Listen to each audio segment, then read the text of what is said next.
Hello students, बेटा Newton first law में आपने लॉ ऑफ इनर्शिया पढ़ा होगा और लॉ ऑफ इनर्शिया में आपने इनर्शिया ऑफ रेस्ट जरूर पढ़ा होगा। इनर्शिया ऑफ रेस्ट कहता है कि कोई भी ऑब्जेक्ट अगर रेस्ट में है तो वो रेस्ट में ही रहना चाहता है। इस चीज का एक एग्जांपल हम लेके आए हैं। देखो बेटा, ये बोतल रेस्ट में है और ये क्लॉथ भी अभी हमारा रेस्ट में है। जैसे ही मैं क्लॉथ को मोशन में लेके आता हूँ, देखो बेटा बोतल अभी भी रेस्ट में है। बोतल पहले भी रेस्ट में थी, अभी भी रेस्ट में है। ये ऑब्जेक्ट रेस्ट में था।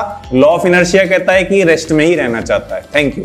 हेलो स्टूडेंट्स, बेटा न्यूटन फर्स्ट लॉ में लॉ ऑफ इनर्शिया में आपने सेकंड लॉ पढ़ा होगा, inertia of motion. Inertia of motion कहता है बेटा कोई भी ऑब्जेक्ट अगर मोशन में है तो वो मोशन में ही रहना चाहता है अनटिल और अनलेस, जब तक उस पर कोई एक्सटर्नल फोर्स अप्लाई ना हो। उसी का एक एग्जांपल लेके आए हैं बेटा आपके सामने। देखो ये स्टूल है हमारे पास, इस पे मैंने डस्टर रखा हुआ है और इस सिस्टम को मैं मोशन में लेके आऊंगा और जैसे ही इसकी हेल्प से हम इस पे ब्रेक अप्लाई करेंगे तो देखो ऊपर वाली बॉडी जो है वो मोशन में रहना चाहती है और मोशन में ही आगे जाएगी। देखना बेटा,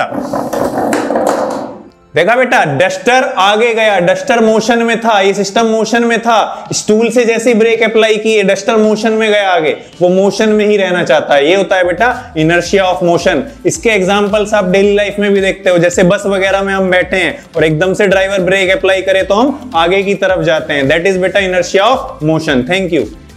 हेलो स्टूडेंट्स, आज हम दिखाएंगे बेटा इनर्शिया का तीसरा example, that is inertia of direction. बेटा इनर्शिया ऑफ डायरेक्शन कहता है कोई भी बॉडी अगर किसी पर्टिकुलर डायरेक्शन में मूव कर रही है तो विदाउट एनी एक्सटर्नल फोर्स वो उसी डायरेक्शन में मूव करना चाहती है। देखो एक एग्जांपल हमने इसका लिया है, इस स्टूल पे हमने एक डस्टर रखा है, इस सिस्टम को हम मोशन में लेके आएंगे और इसकी डायरेक्शन चेंज करेंगे। लेकिन आप देखना जो ऊपर हमने डस्टर रखा है वो अपनी सेम डायरेक्शन में रहना चाहेगा। देखो बेटा हमने स्टूल की डायरेक्शन बेटा चेंज करी, स्टूल सीधा चल रहा था, हमने उसकी डायरेक्शन लेफ्ट चेंज करी, लेकिन ऊपर जो बॉडी रखी थी डस्टर वो अपनी डायरेक्शन में ही रहना चाहता है। सीधा गया ना बेटा, वो अपनी डायरेक्शन में ही रहना चाहता है। इसको बोलते हैं inertia of direction. Thank you.